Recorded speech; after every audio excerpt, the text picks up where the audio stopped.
Life's a party. Life's always a party. Let's go. Let's go, baby. How we doing today? You're always screaming out the gates. That's my first line. It's like, you got your thing. I'm like, how we doing today? Make sure everyone's good out there. If you haven't watched our last episode, we talked a little bit about Buc-ee's. So I went and got some Buc-ee's. You talked about Starbucks. You talked about Dunkin'. You talked about everybody, bro. Now, I was in the drive-thru, and I was like, man, should I get Paul something for the show? I think he'll really enjoy it. But then I was like, I don't want him having, like, stomach problems mid-show. So I was like, I think it's for the best of all of us, especially me sitting next to you, that I didn't get you a coffee. Okay. Yeah, what's your usual? You have a pink drink. Pink drink. It's simple because I talk about how nervous I get to order Starbucks. And I know plenty of people out there get really nervous because there's certain scoops, there's certain sizes, grandes. Like, I don't know what's going on. So I go, can I get a large pink drink? That's it. Yeah, and simple. it just comes out as a masterpiece. A $5.23 masterpiece. Yeah, it's a little expensive. I think that's one of the main reasons I don't go to Starbucks. I think it's too complicated. It's ridiculously complicated. There's so many different things. Do you get like oat? What type of milk do you get? See, that's the thing. I don't know. I don't want to know. I don't want to know what's in it. It's just the pink drink. There you go. Also, I was sitting in line for Starbucks, and I didn't tell you this pre-show, and I wanted to, kind of bad. Yeah. And I'm sitting there, and I was just on TikTok. Like, ever since we started doing the show, I'm like, TikTok's like a part of our brand now. It is. I agree. So I'm sitting there and I'm watching this TikTok. It's this girl explaining how to become TikTok famous. And I'm sitting there and she's bringing up great points. I'm like, oh, that's really like interesting how you can become TikTok famous. So I click her profile. She's got 14,000 followers. Okay, there you go. That's good. I go, bitch, we got double what you got. I should be telling you how to be TikTok famous. Yeah, it all depends, I guess, when she started. But yeah, So I think we should tell her how to become TikTok famous. Isn't that weird though? That we're kind of at the point where it's like these people are telling other people how to be TikTok famous, but we have double their followers. Yeah, I mean, I follow a lot of people online with TikTok that have like 800, 900,000, Stay home. Followers. Yeah, we're nowhere near those. We're not people. there yet. Okay. We're nowhere near those people yet. But you know who we're not near? Who? This girl, 17-year-old girl, Olivia Rodriguez. Blowing the internet right now. Like, blowing it up, basically. So, for all of you who don't know, who aren't involved in TikTok, she came out with a song called Driver License. And even Spotify is marveling about how much success this song has had out of the gates. All right, the song actually broke Spotify's record for most streams in a day, Paul. For even a non-holiday song with over 15 million global plays in a single day. It's insane because I actually saw this fact on TikTok. And if you're on TikTok, you've heard the song millions of times. You've already heard it. And I think that's why we like TikTok so much. And I think it's so interesting as a platform because it can do shit like this. Changes her life. It can do amazingly crazy things. Where this girl, it's a Disney, she's not Disney Channel. She was in what? High School Musical or? High School Musical, the series. She played like one of the main girl. But just like any other Disney star, becomes a singer. Well, she was trying to find her way in the musical industry. And I went on her page because I was interested to see how this blew up. And she made a TikTok where she like talks about how she thought about writing the song. Okay. And she was like, I literally went to go get my driver's license, took the test, came home, or I was just thinking about driving around, and I was like, man, it's going to be like lonely driving in the suburbs, and I'm going to be by myself, experiencing this all alone, like myself driving like these lonely streets. So since she said she went to her piano and just started like messing around. She's like, man, this would be a good song, just like a really emotional song. And she just started playing it, and then her producer was like, let's make this into an actual song instead of just messing around on the piano keys. And then she said she released it, and then ever since then, I mean, she's next to what, Taylor Swift and Justin Bieber on the billboards now. Yeah, I mean, it's obviously top like number one. It's breaking Spotify records, but to the extent of like insane numbers, where you're looking at 15 million, and then she broke it again with 17 million the next day. In relationship, you can this is how you can basically tell that she's breaking everything. Is that the next person on that top list? She's number one at 17 million. The next person has 3. It's crazy. And the normal number they set for Spotify on the top charts, usually 1, 2, 3. They all have around 3 to 4 million streams per day. So just to see anywhere higher than that is insane. I think it just became such a hot song is because it resonates so much with like the TikTok audience. Like people get their license and they go through breakups and they're lonely and they can't go out to Applebee's with their boyfriend or girlfriend and drive for the first time. And just like there is that like emotional connection where this is like an actual story about how she misses her ex-boyfriend and she can no longer drive. Like we talked about we talked about me getting a license, Yeah. and I finally got it, and you're not there anymore, which sucks. Which is, I mean, but it's a great message. Well, it's not a great message, but No, I think it resonates with the audience. I think it resonates because of the younger generation and what like TikTok is doing. Obviously, it's like towards that generation. Yeah. Obviously, she already has a large fan base with High School Musical, the musical Exactly. series, which did really well on Disney Plus. And then basically it became a lot of people connected with it, and then it almost became a meme as well. Like, you know what I mean? Like, it became a lot of people were making fun of it, but not like in a harsh way. No, because I saw a TikTok. It's funny you brought that up because I guess this girl posted a TikTok and she hears the song "Driver License" playing in her garage. She's like, "What's going on out there?" So she goes out there with the camera, and her like little brother's got his shirt off, benching to it. dumbbells to the song "Driver's License." So she's like, "Who hurt you?" So he's using that song as a different motivation because he doesn't want to be lonely anymore, Paul. He wants to go on those late night drives with a significant other, not alone. All right? There you go. So, just as you could say, like, your life can change overnight, and that's a really cool story. I'll go on late night drives with you, Paul. So if you ever get lonely, Okay. I'll be there for you. Sounds good. Thanks, buddy. First block, what are we going to do? All right, so this is a great intro as we're already talking about music and driver's license and how that song blew up on TikTok. And if you've been following us, we haven't really done much music on the show. So we thought it would be a good idea to kick things off with some musical knowledge. I like the idea. Now, what makes a good song is the lyrics in the song. They're the key component of the song that allows the artist to sort of express their feelings or thoughts in a creative way. You always talk about being creative and writing your own lyrics and coming up with lyrics like driver's license is what resonates with the audience and what makes song so powerful. Yeah, I mean, I think a lot of times people don't realize when they're listening to songs, it's just kind of an emotion that they're feeling based on the tempo and the beats and the music itself. But sometimes the lyrics can kind of get away from us, and we're not really paying attention to what's being said. Like Lollipop by Lil Wayne. Yeah, I let you lick the lollipop. a lot of lollipop. sexual songs there. Lollipop. So we're just going some like older, these are like older rock. So bands these, and yeah, stuff I guess they're older, but they're also more impactful. Like you look at lyrics and then you don't realize the deeper meaning within that lyric. So these are just, I think we have 4 of them that we're gonna touch on, where it's like, holy shit, I didn't realize that lyric had so much power to it. Yeah. So the first one we have is by the Eagles. Very famous song. You'll know it. Hotel California. At the Hotel California. There you go. There you go. If you didn't know, you know it now. And the lyrics that we're going to look at is, there she stood in the doorway. I heard the mission bell. And I was thinking to myself, this could be heaven or this could be hell. So kind of like breaking that down a little bit. Like, what was the background behind that? Yeah. It says here that by the tail end of the decade, the Eagles were thoroughly fed up with one another and impacted by their fame. Hotel California is a metaphor for their life in the successful rock band. You can check out anytime you like, but you can never leave. So it's really interesting. That is very interesting because you hear these stories about how these, like, I don't want to say boy bands, but just rock bands or artists, they go on tour bus together. And it's like, we're in this together. Your fame's my fame. I mean, it's basically living with your brother and sister. Yeah, for sure. I mean, tours go on for how long? I mean, over a year at least. Well, there's a lot of very famous stories about bands breaking up and that maybe the lead singer wants to leave and go solo. I mean, the first thing that pops into my head is like NSYNC.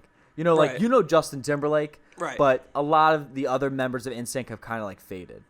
It's like One Direction, too. It's like, Yeah, agreed. it says you could check out at any time, but you can never leave. So once that one person leaves, you leave everyone stranded. Like, if you were to leave me in the show, Paul, Okay, yeah. I'd be here stranded. You can check out, though, like a couple shows. You can have a couple bad shows, but as long as you're there and you realize that there's a bigger picture, like, people got to realize that there's a bigger picture than just their self. Yeah. I know Justin Timberlake, you mentioned, he went on to go do singles, and Yeah. Niall Horan, was he the first one to leave, or Zayn? I think Zayn might have been. Yeah, well, they all end up, but I mean, I understand why they leave. Yeah. But at the same time, there's, like, repercussions with that. it's something, with like a band or even like a movie, like if you watch a movie with the cast. Yeah. If someone has to get recasted, it always feels awkward, you know what I mean? Like to continue the franchise. Like if Rachel or Ross got switched out from Friends. Is Who? that what you're saying? No one did. No, I'm saying if, like, hypothetically. Yes. Okay, Like, yeah. that happens? No, for certain things. So say yeah. Jennifer Aniston got, I mean, so someone can offer Jennifer Aniston another role, and she could just get out of Friends. So there's a contract between there, but like, so for example, if you ever watched That 70s Show, I've seen. I'm not a big fan, but I watch or it. even like the Fresh Prince of Bel-Air. Okay, So Fresh Prince of Bel-Air, there's 2 moms in that show. there is. Yeah, like the first couple seasons was one mom, and then the last couple seasons was a different mom, and everyone acknowledges it. They know it's 2 moms, and then in That 70s Show, the same thing with Eric, the main character in The Foremans. His sister Lori gets recasted after like 3 seasons because she ended up having like a drug issue. And it just never felt the same with that character. So they only had the character around with the new actress for a few episodes to see what people's vibe with her were. They didn't like the new actress, and basically the screenwriters wrote that character out of the show. That's very interesting because I would love to see the statistics of shows that keep the single cast together and how their numbers do compared to a show that continuously has different actors or actresses come in and out of the whole series. I feel like that would be interesting because I feel like maybe I don't know the ins and outs, but maybe The Office. I feel like they didn't have any new people, did they? Maybe. No, well, they're so successful. They're probably one of the most successful shows ever. Yeah, well, I don't know The Office that well, but that was an idea with this show was so successful, and the main character, Michael Scott, played by Steve Carell. Yeah. You know, he's like one of the creators of the show as well, that he ended up leaving the show. I think there's like 1 or 2 seasons that he's not in. He was kind of replaced by by Will Ferrell. And as like the boss and all this kind of thing. But as you say, like it'll just never feel the same. So it's a really hard thing to do with. Yeah. Learn something new every day. Will Ferrell was in The Office. Yeah, he was in there for like a season. He was the new boss. People are we can't make that into a TikTok. People are gonna be like, Ryan, you don't watch The Office? Yeah. You look like such an Office guy. You laugh at everything. Like, no. I say that about me all the time too. All right, the next one is by Thin Lizzy, and it's a song, "The Boys Are Back in Town." Paul, you want to give a little extra, The boys are back in town. All right, so the lyric goes as such. Guess who just got back today? Them wild-eyed boys that had been away. Haven't changed that much to say, but man, I still think them cats are crazy. So basically where these lyrics come from are like they're kind of like a swagger and confidence captured in like a musical form. And it's basically a celebration of going back to their own roots and kind of reconnecting with people who matter. So it's kind of like a high school reunion, but they're actually gang members. So it's actually inspired by Phil Lynot's childhood memories of a Manchester criminal gang. So the gang members were actually constantly in and out of prison. Insane. And this song lyric imagines one of their reunions where even one of the lyrics says, "The drink will flow and the blood will spill." So these guys... It's interesting that it goes back to a gang. Yeah. That's what the story and their lyrics are kind of about, is that gang coming back to their hometown. It's pretty wild. Yeah. Like, I don't even know what to say. Like, it's just like a gang. It's just an interesting thing that most people, when you listen to that, would never understand that meaning. The right? boys are back. It's like an upbeat song. And it's like, oh yeah, it's like it comes back to us being in a gang where we're killing people. Exactly. But people now play it, and they love it, and they play it at family barbecues. Like they all came back to town, their family relatives. It's true. You know what I mean? It's a great title, knowing the background. Like the boys are back in town. Like these gang men, we're back. Like we're back together to beware, man. Beware. To wreck some havoc. All right. Next one. The next one is by Nirvana. This is All Apologies. The lyrics go, "I wish I was like you, easily amused, find my nest of salt, everything's my fault." Now this one's pretty deep. Okay. Do you want to talk about it a little bit? No, I just like, this is the one that's like, oh shit. Like this is kind of deep. All Apologies, the song, was directed to his wife, Courtney Love, and their baby daughter, Frances Bean. 6 months later, Kurt Cobain would take his own life. No other composition more movingly articulates the despair that was set to devour him whole and the chest-bursting love he felt for his family. Its circumstances are tragic, yet its message that love lingers after we have gone is uplifting. So he's almost like foreshadowing his death, like Kurt Cobain, boom. That's in a rap song, I think. Okay. Hey, Kurt Cobain, boom. A rap song. I know that was a really big thing in the 90s. I mean, we really weren't around, but Nirvana, huge. And I remember people talking about who love Nirvana talk about the death of Kurt Cobain and how it was a very like monumental thing in the music industry. Now we don't know much about like his suicide, but the fact that he wrote this song, what was it? 6 months later, it said 3 months later. I don't know what it was. 6 months later. So he wrote this song, came out with this song, and he's like foreshadowing his suicide. Like he's not happy. Like he's like mentally like not okay. Yeah. Yet he still has so much love and compassion for his wife and his daughter. Where he's going through so much pain that he just like. It's crazy. That shit is crazy. Well, that just shows you what a lot of artists really put into their music and how, how personal it is. Agreed. You don't realize how personal. Like comedians are the same way. Like their jokes come from a sense real of truth. life experiences. Yeah. So it's like the truth is like bended a little bit, but it still comes from like real life experiences. Like comedians will talk about their crackhead dad. Yeah. And it's funny, but a lot of it's clearly tragic, right? Like it's a lot of deep meaning. Like my crackhead, like Kevin Hart, my crackhead dad would come into my spelling bee, with no underwear on, swinging his. And it's like funny, but it's like really, it's like that shit actually happened. Yeah, it's awful at the same time. So it's crazy. Like these are like they're almost like speechless to like talk about. Yeah, almost. The last one we got here. You want to take this one? Oh yes, man. So I like this personally. I don't really know the song. It's by Nas. It's called "The World Is Yours." So I'm not gonna try to rap this, but the lyrics are: "I'm the mild money getting style, rolling foul, the versatile honey sticking wild golden child, dwelling in the rotten apple. You get tackled or caught by the devil's lasso. Shit's a hassle." So basically, what this is, I'm gonna read is Nas addresses both himself and his future self on one of the best tracks from his faultless debut, Illmatic. Inspired by the scene from Scarface, which I thought was pretty cool. It's the scene where Tony Montana sees a blimp with the message, in quote, "The world is yours." So during a visit to a movie theater, it feels about the rapper's own beliefs that certain signs will appear to convince you that you're on the right track, Paul. So he believes that if you continue to put the work in and you see a blimp and the blimp says the world is yours, like he believes that sign is directed towards you, even though it's not. Yeah. So, like, there's a lot of scenarios around or just told by everybody where they talk about there's this little things they see, like apples to apples. There's the game board, apples to apples. Yeah. Maybe I'm meant to be an apple picker. Maybe. You don't My know. last name is Smith, like a Granny Smith apple. So that could be my sign that great apple things are ahead of me. I like that correlation. That was really smart. Look, there's a Rocky the Red Hawk. I think a mascot is in your future. Okay, yeah, exactly.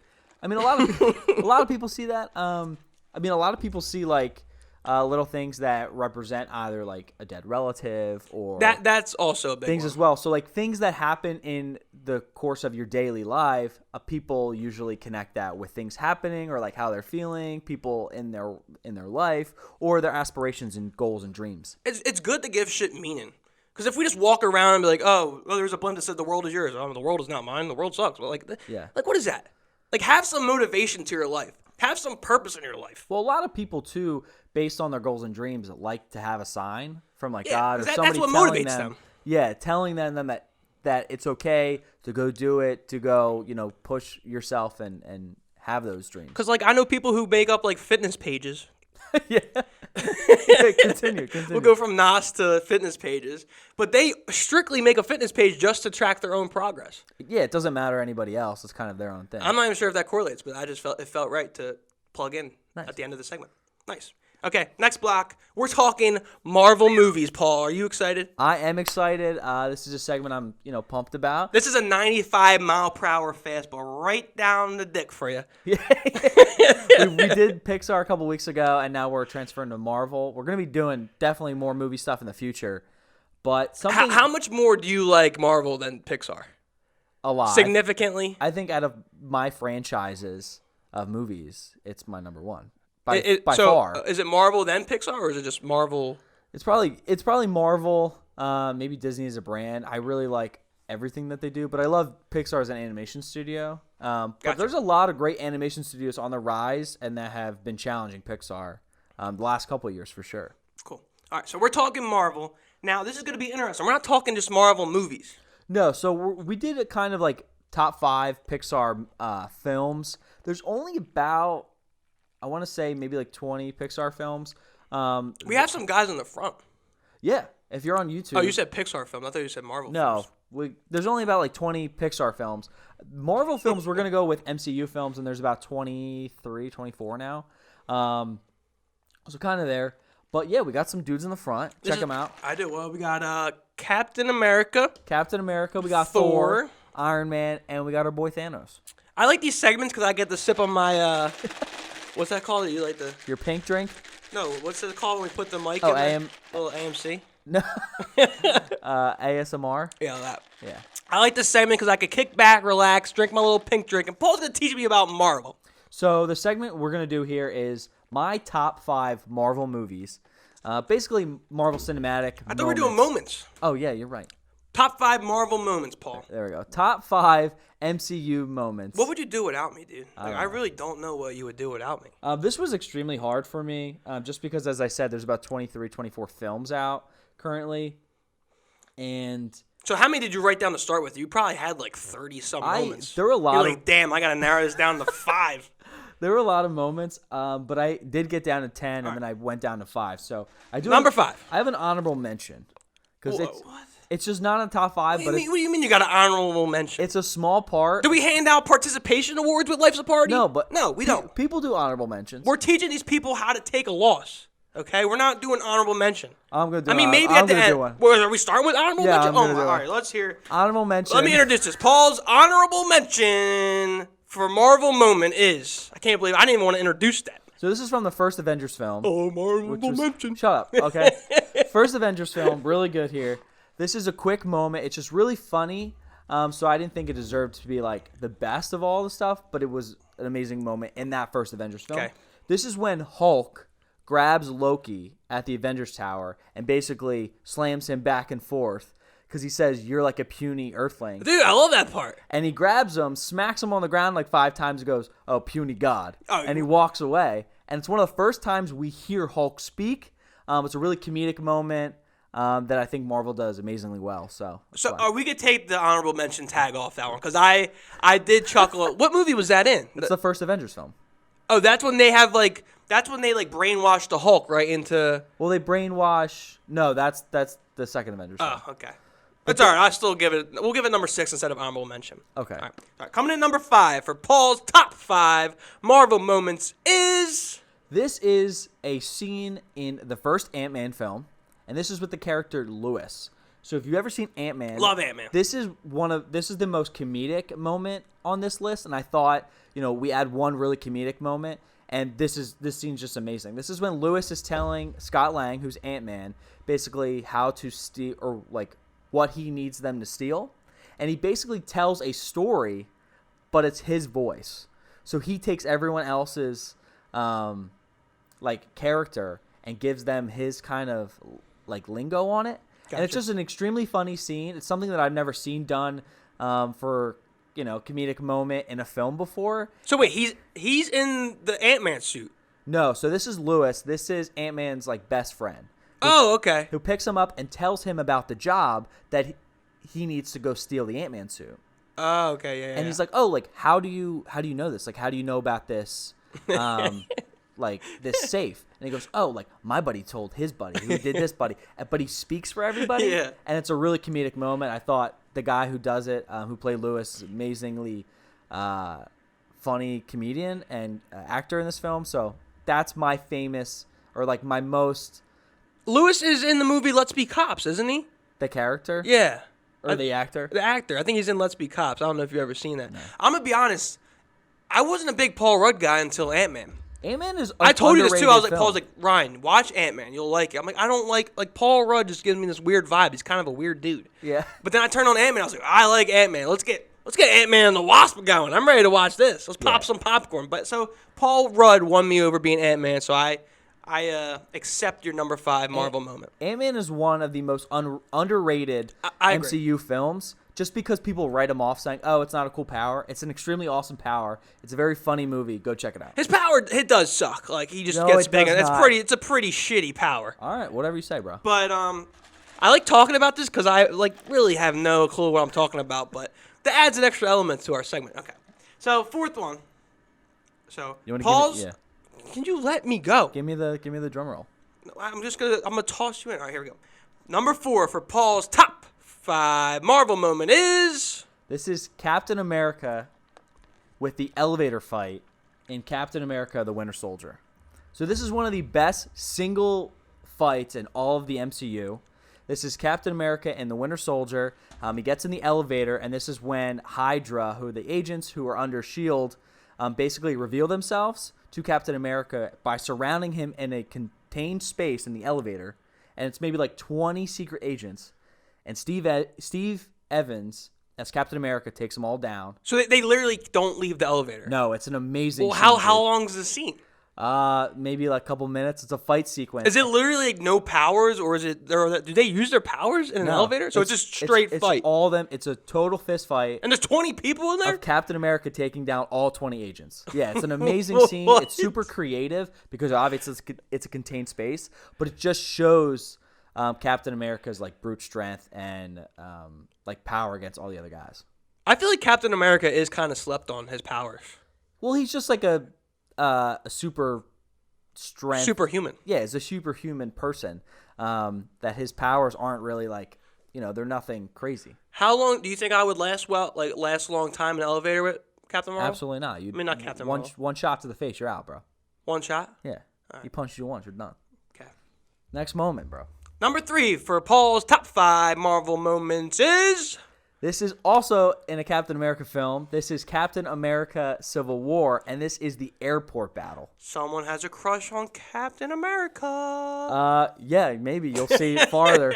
But this film, I liked Winter Soldier better than Civil War, but this Civil War, the one scene that I'm talking about is the airport battle. It is one of the longest fight sequences in the MCU, and it's just really cool because half of the MCU superheroes are fighting the other half. It's a cool arena with the airport. I know that part.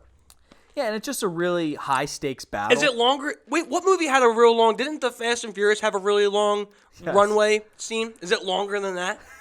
Yeah, Fast and Furious, if you don't know, I think it's like the 5th one or the 4th one or something. Or I think it's 6. It's actually Fast and Furious 6, and the last scene is this airport thing. Yeah, right? they're on the runway. It's like, how long is that runway? It's notoriously known as the stupidly long fake scene because the plane is on the runway for almost 20 minutes. No, but this part. So this is you're talking about where like Spider-Man's going against like. Correct. There's so many awesome moments that happen in this scene where Spider-Man swings in for the first time in the MCU in the suit. He fights Captain America, that's a really cool scene. Yeah, this is a great part. You have Iron Man fighting Captain America. You have all of the Avengers there together fighting one another, which isn't normal. So having that happen is just a great scene. Great scene. Okay, I agree with you. Marvel expert Ryan. Marvel expert Ryan agrees with you. Okay, here we go. Coming in at number 2 on Paul's top 5 Marvel moments is when Tony Stark says the words, "I am Iron Man" in the first Iron Man film, basically like getting rid of secret identities for all the MCU movies going forward. Why is that so groundbreaking? It's just he just said, "I'm Iron Man"? Yeah, because it was at a press conference at the end of the movie. Okay. And it basically took the idea of like secret identities and kind of threw it to the wall. Like Superman, secret identity, Batman, secret identity. And it just basically was so different and wasn't done in any superhero movie yet. And kind of like led the way for all the MCU movies going forward, where they didn't really have to deal with that thing. Like, they didn't have to deal with secret identity. That's a good one, actually, because I always like watch Spider-Man, and I'm like, tell him you're Spider-Man, Tom Holland. Tell Mary Jane you're Spider-Man. Like, you just want them to know that he's Spider-Man. So Spider-Man's one of the... It drives you nuts in the whole movie. Yeah, he's the only character really in the MCU that, like, has an actual secret identity. But I really like, with Iron Man in particular, Iron Man, played by Robert Downey Jr., just does an amazing job, right? Yeah. Well, he says that line, and then what I really liked about it is that it also started his arc as Iron Man and completed his arc as Iron Man with him, saying the same words, "I am Iron Man," with snapping the gauntlet at the end of Endgame to basically beat Thanos. So how many movies, I mean, you probably don't have the answer for this, so how many Marvel movies were made before Tony Stark opened this door of releasing everyone? So wait, when he said this, did he release It was the very first Iron Man. It was the first MCU film. Oh, okay. So it started off, he kind of started off this thing that, pushed secret identities to the side. Gotcha. But what's cool about this, too, is that it was completely improvised by Robert Downey Jr. That's cool. I love those kind of stories where it's fucking improvised. Well, they didn't plan that out. Like usually with all the superhero films, it was, they were going to continue this trope of having secret identities, where Robert Downey Jr. was like, no, this is cooler, and revealed it. And it became a very famous line. It was improvised, and it did just a lot for the, all the stories going forward. They probably had to rewrite the freaking movies after that. God damn it, Robert! Now we got to rewrite this whole part for this movie. But really cool moment. No, really, that is a really dope moment. That's a pretty good number 2. I don't know how you're gonna top that. Yeah, here we go. All right, so here we go. Actually, I might have an idea. Yeah. So here it is. Number 1 for Paul's top 5 Marvel moments is when Captain America is holding Mjolnir in Endgame. Here we go. Here's Paul's little crush with Captain America. It is one of the best moments in cinematic history. It is one of the it is the highest energy moment I've ever experienced in a movie theater.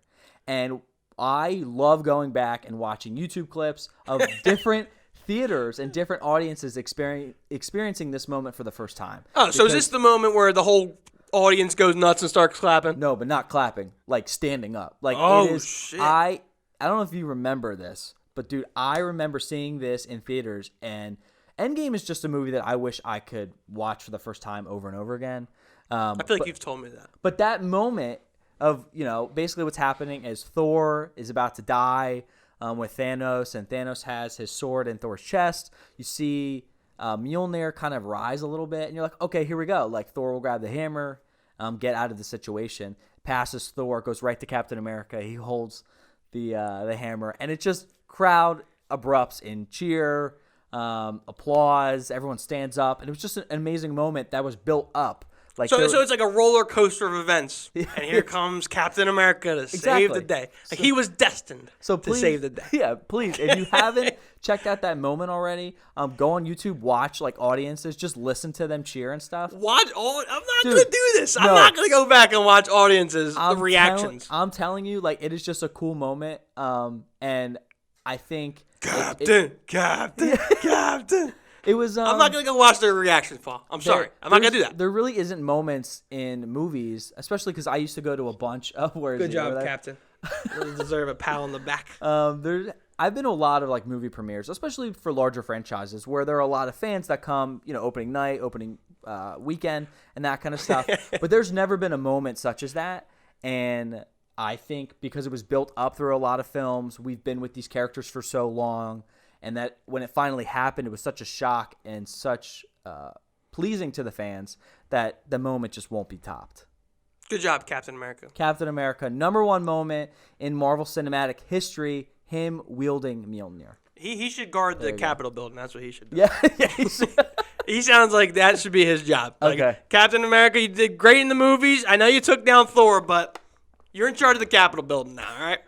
All right, so that was a good Marvel. I learned some Marvel moments. I actually I knew a couple of those, surprisingly. Yeah, that's good. So are you proud of me? You like the Marvel movies. I do, but the one movie, I always say I'm not going to watch Doctor Strange. He's like, dude, you have to watch Doctor Strange. Why do you not want to watch it, though? He's kind of like a dweeb to me. I mean, here comes the Marvel universe attacking me. How is he a dweeb? You can't put that on TikTok. It'll be like, oh, Ryan doesn't like Doctor Strange today. How is he a dweeb, He seems though? like really retro. Like, he's not, like, cool. Like, he's not, like, up to date. What's really It looks like Doctor Strange should have came out in the 1700s. So what's like really, George Washington should be in the movie theater watching Doctor Strange. See, what's interesting about what you're saying is that movie in particular, he is known as the very modern doctor who's very cool, has a lot of rich toys and cars and watches and lives in the best buildings. Maybe it's just his outfit, like his outfit or something. Just not. He looks like a vampire. Okay.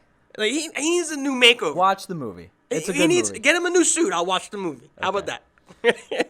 All right, so we're switching gears off the Marvel movies, and we're actually going to talk about TikTok. Who could have guessed? Yeah, we like TikTok because it's been helping us grow a lot, and as we said, it's just a really cool platform. So, but why are we talking about TikTok? So we're talking about TikTok because we were both sitting around, we're like, a lot of the stuff that originates from TikTok, I mean, a lot of stuff that we see on TikTok kind of feels like it originated from Vine. Don't you kind of get that kind of like vibe? Well, Jinx.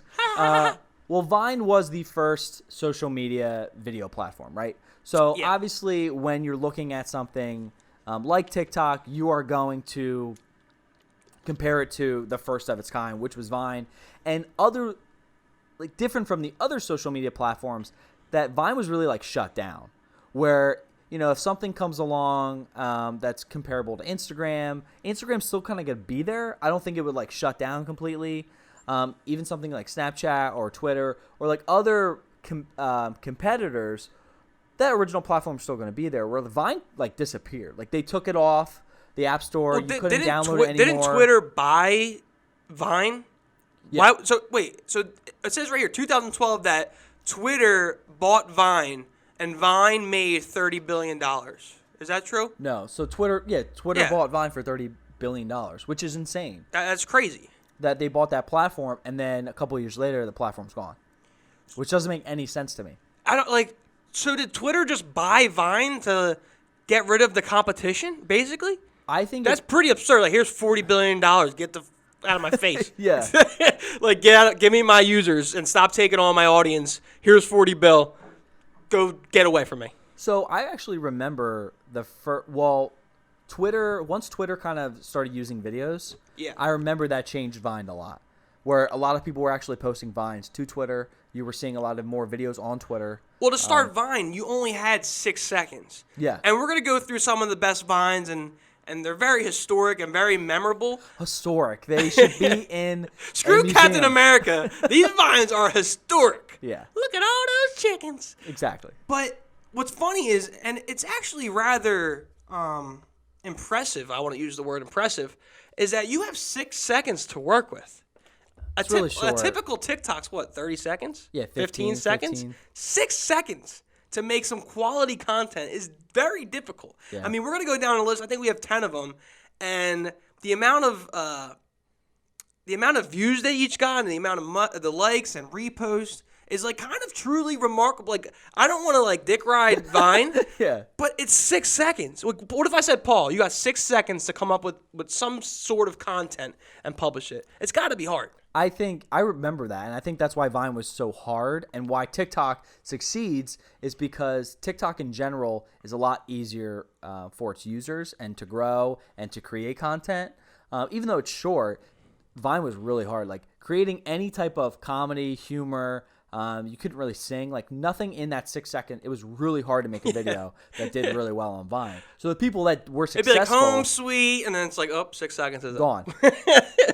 But what's something great about TikTok that Vine never had was the For You page. And that was a critical component, or it still is a critical component for TikTok's growth and TikTok's success. Because I was reading where if you had maybe 10 Vine followers, that's all who was really going to see your video. It was hard to. It's hard to get on that For You page. It's hard for you to gain exposure to different audiences. Where TikTok, I mean, you could have 2 followers, get put on the For You page, and you get 2 million views on one video, and the next thing you know, you have 50,000 followers. Agreed. So the For You page is really, and what? Well, buddy. What's really interesting is you see these videos where it's like, oh, I just went on my boyfriend's TikTok, and it's all these girl videos. Mm-hmm. So the For You page is actually designed for the user. Correct. So like if you're into music or you're into magic, and if you're into magic and I go on your TikTok and I start scrolling, I'd see a lot of magic videos. Correct. Where if you go on my TikTok and you start scrolling, you won't see a single magician on there. Yeah. But that's cool how there's like an algorithm. I said that weird. Yeah, the algorithm. The TikTok algorithm. Yes, exactly. It's hard to say. Algorithm. But it is really what's changing the game in social media, and why a lot of people are scared of TikTok because of their growth and people being able to be discovered on it very quickly and easily. And their algorithm is just like, because it's specifically designed for each user, and that's why it's successful. So we can agree that, I mean, Vine, I don't know if Vine started this content creation, but TikTok has definitely taken a couple components from it and kind of like take off and run with it. Yeah, I mean, I was waiting. I remember when Vine stopped and they Twitter. I mean, people were upset that Vine was over. Yeah. They're like, oh my God, they took Vine. Like, it was a big deal that, like, Twitter just bought Vine. What the hell are we going to do? Yeah. But then, like, it's just crazy. We kind of skipped over it a little bit, but it talked about how why did Vine leave? Okay. Because, like you just said, a lot of people loved it. Everyone was really shocked that it went away. Yeah, it was kind of like unexpected piece. Well, it was basically saying with like the rise of Snapchat and different social media platforms that like their features were very limited, and that Vine, like I guess Twitter just didn't want to put the money into developing it further. I remember there was a rumor about Vine 2 for a really long time. But I think I do remember that they were just going to start from scratch, do a new app and all that stuff. But TikTok did a really good job because there was a gap in the social media world where there was like no video type of content. And you only had 6 seconds, and then like Vine tried to bring it up to 140 seconds, and just wasn't working.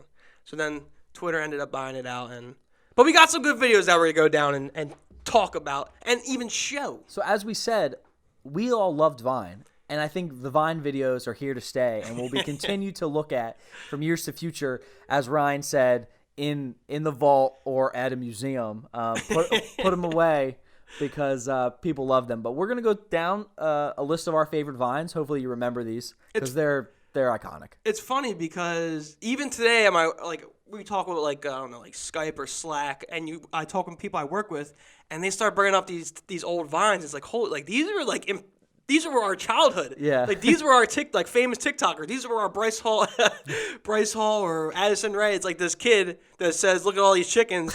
We want to see what she looks like now." I mean, that was like 20-some years ago. So they're like our Bryce Hall is where look at all these chickens. Exactly. All right. So the first video we're gonna talk about and show is titled Krispy Kreme. So there's this guy that has a Krispy Kreme hat. And he literally, they're 6 seconds, so they're like short to explain. So he has the Krispy Kreme hat, and he goes, back at the Krispy Kreme, and then for some reason he does a gymnastic, like triple front flip in the restaurant in Krispy Kreme, and he knocks the Krispy Kreme sign down. We're gonna play it right here, so check this out. Back at it again at Krispy Kreme. What? I have so many questions for that. Why is he doing a triple front flip in Krispy Kreme? And I think one of the best reasons that people loved Vine was that it was so random. It was Like, ridiculously random. Back at the Krispy Kreme, knocks over the big-ass Krispy Kreme sign. But I think that contributes to at least a lot of millennials' sense of humor. That we have developed this crackheadness of humor. It's like very immature. That makes no sense. Who? He said back at the Krispy. Does he go there to do his gymnastic tricks? That's where he back does again. Like, what is that? That's where he does his rehearsals at. Dude, Krispy that's Kreme. so fun. I mean, he probably had to pay for that sign or something. Yeah, if you break the sign. Who let that happen? Like, where's the security? Like, what? Get out of here. There's no security at a Krispy Kreme. Where's Captain America when security? I'm a mall cop. We're at Krispy Kreme. Imagine Paul Blart at the Krispy Kreme. Hey, no more front flips. Get down there. Broke the sign last week. All right, next one. Next one. That's just a great start. So Ryan knows this one more than I do. I remember this, but like slightly. This is called "Anything for You, Beyonce." But basically explaining it a little bit. So there's like she has a song. It's like "Bring the Beat In." Bum, bum, ba-dum, bum, Yeah, very famous song. So there's like 3 of them with mics, and then they're like doing like a Michael Jackson turn, and then she's like, "Bring the beat in," and then someone has a plate, like a paper plate with an actual beat on it, yeah. and goes, "Anything for you, Beyonce." So we're gonna play it real quick. This is the video. It's hilarious. Bring the beat in. Anything for you, Beyonce? What? I mean, this is on YouTube. It's got 8 million views. Well, as I said, the crackheadness humor. But that's hilarious. But it's really just really immature. It's stupid. But at the same time, that's completely stupid. That's a great 6 seconds worth of content.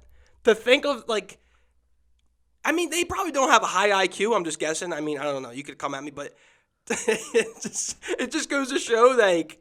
Yeah, I don't. It's just. Well, that's what you needed. It has to be stupidly They're quick hitters. That's what it is. That's what these are.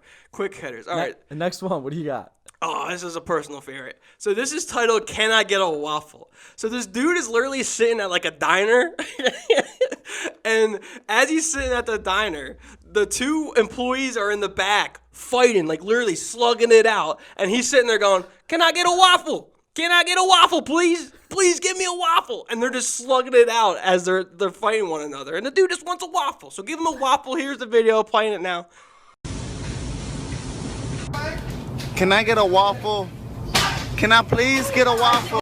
Get the man a waffle. It's all he wants. That's what happens at restaurants where no matter what's going on in the back or whatever's going on between the employees. The man just wants his food. Get a waffle. Have you ever been to a Waffle House? I haven't. That's no. definitely at a Waffle Oh, House. yeah.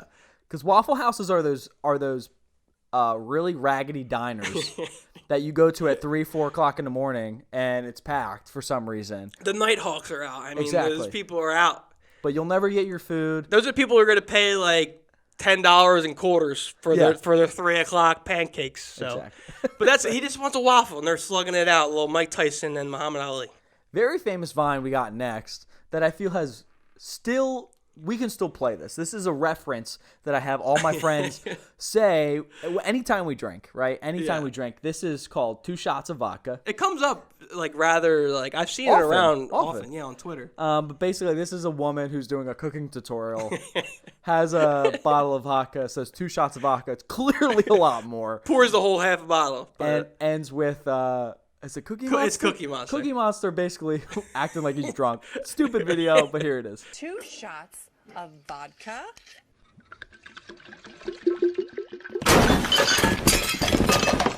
There's other. It's hilarious, but there's other versions. It's like I've seen Cookie Monster fall over drunk. I've seen like other people fall over drunk. It's just like what are those things called? Like a compilation. Yeah. It's just that idea of that woman. 2 shots of vodka. Like the- pours the whole freaking bottle. Yeah, so there's a lot of ways you can take that, but 2 shots of vodka. 2 shots of vodka? Oh, this one makes me laugh to this next one. All right, so this one's called "Is That Weed?" Okay. So there's a Vine of this kid holding a crown, and his little sister goes, "Chris, is that a weed? I'm going to the police, or I'm going to call the police." And the best part of the video, she goes over to the microwave and puts in 911, and it goes like, "What's your emergency? How can I help you? What's your And emergency?" it's like a zoom in on his face with the very famous music. Dude, it's so like you'll see it, but when she puts in the 911 on the microwave, that is the funniest part of the whole video. So here it is, funny shit. Chris, is that a weed? No, this is a crayon. Call the police! 911, what's your emergency? With the 911 operator sound. Just seeing that, like her putting the 911 in the microwave makes me laugh. It's so funny. It's a weird, like I said, it's that weird type of humor. You need to do something very quick. Quick hitter. That is this crackhead type humor. It makes absolutely no sense. But when you see him kind of freak out, when you see her put the numbers in the microwave, is where you lose it, because it's like that actually makes I'm calling the police. Makes Goes to no the fucking sense. microwave. absolutely no sense. Oh, that's so funny. Next one we want to talk about real quick. This one's funny, but it's like famous because what happened is all these kids who saw this Vine, Right. who saw this Vine years ago, turned 21. So when you turn 21 years old, this was a huge reference that would always happen, that it would pull back up this Vine. But it's just a kid doing a simple math it's a kid Simple math problem. doing a simple math problem and clearly gets it wrong. Here it is. You stupid. They're not. What's 9 plus 10? 21? You stupid. Like that one's not as funny looking back, but it became... But this is like one of the top Vines that is referenced so much, especially in school. You'll be sitting in math class. What's 9 plus 10? 21. Yeah. Like that's just like a big joke, is that you're in math class. Even if the teacher, Ryan, what's 9 plus 10? 21. And she'd be like, what are you talking about? And all the kids are laughing. Or anytime you ever just say something's 21. If you'd be like, oh, that's, you're 21, or if you say like, oh, what is that number? You'd be like, oh, 9 plus 10. Like you wouldn't, people don't say 21. They say 9 plus They 10. also start saying like any additional, what are they called? Any addition questions. It'd be like, Okay. what's 35 plus 7? 21. it's so stupid. All right, next one. This is one we already talked about. It's like, look at all those chickens. So it's a very historic Vine. This might be on these are all kind of in the Vine Hall of Fame. Yeah. In the Hall of Fame. I like that better than in a museum. Now, they're not chicken. They're not geese, are they? They are geese, right? They're geese? They're white geese? I think they're clearly not chickens. That's the whole gag. That's No, I why it's get so that. funny. I think they're geese. You tell us at home. We're playing it now. Look at all these chickens. Look at all those chickens. I didn't know that part. I think it's duck. Is it ducks? Are they ducks? I don't. Geese? Goose? I think don't they're know. geese. Okay. I thought they were seagulls, but seagulls don't make that noise, so they're definitely not seagulls. They're definitely geese. So look at all those chickens. It's clearly not chickens. Oh, that's funny. This one's funny as hell too. And I think this is one of your personal favorites. This is just left. It's just so stupid. It's as they keep saying, it's that crackhead type humor. It's that weird humor that doesn't make any sense that a generation has known to love. And it's not like how old were we when Vine came out? What does that say? Twitter bought in 2013, so that's looking about what 7, 8 years ago. So 7 years ago. So what, like 15 years old? So we thought it was funny then, but then like the people I work with, they're like 30 years old. So they're like our age now when Vine's coming out, and they think this shit's funny as hell. Yeah. So this is Fresh Shavakadu. Fresh. Wait, what is this? Fresh Shavakadu. So what's like the preference of It's basically a sign on the highway for a restaurant, and it says fresh avocado. It says fresh avocado, but it's clearly they think it's something different. All right, here it is. Get to Del Taco. They got a new thing called free shavacado. Free shavacado. That's a good one because every time you drive down the street or you pass a restaurant, they're always fucking up the letters, and it's always like, or they always like Target has their sign. It's like, oh, it's called Arget now. Like the T's like out. Or no, so a great one. I think that's another Vine actually. It's Target. It's the sign Target, but the T keeps blinking, and it's like, let's go to Target. It's like newest nightclub. Like shit like that is fun. Like Target. Yeah. Oh man, that stuff makes you laugh. Man, you gotta think this stuff is funny. Last one we got here. What do you got? What is the last one? Let's see. Don't want to end these, man. There's so many good Vines. Man. This is the classic. Stop! I could have dropped my croissant. This is, I think, one of the most famous TikTok. Or, dude, I keep saying TikToks. That's terrible. I know.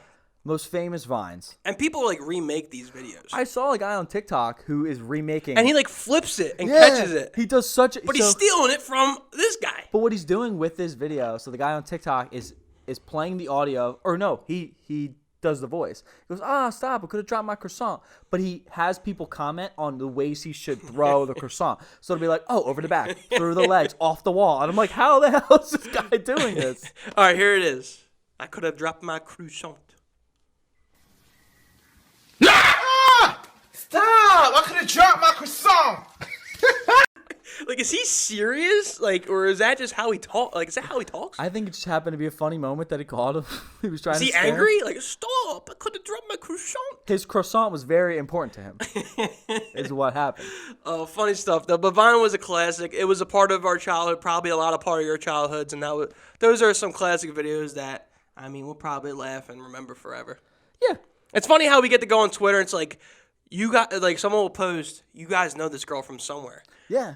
And then they'll like scroll down. It's like, that's the girl from, look at all these chickens, like stuff like that. We didn't play this one, but there's that famous clip of the kid who bangs the basketball on his head, and he like screams. Yeah. And I saw that on Twitter the other day. It was like, yo, this is the kid. And this he's is all what he grown looks up like now. It's funny, man.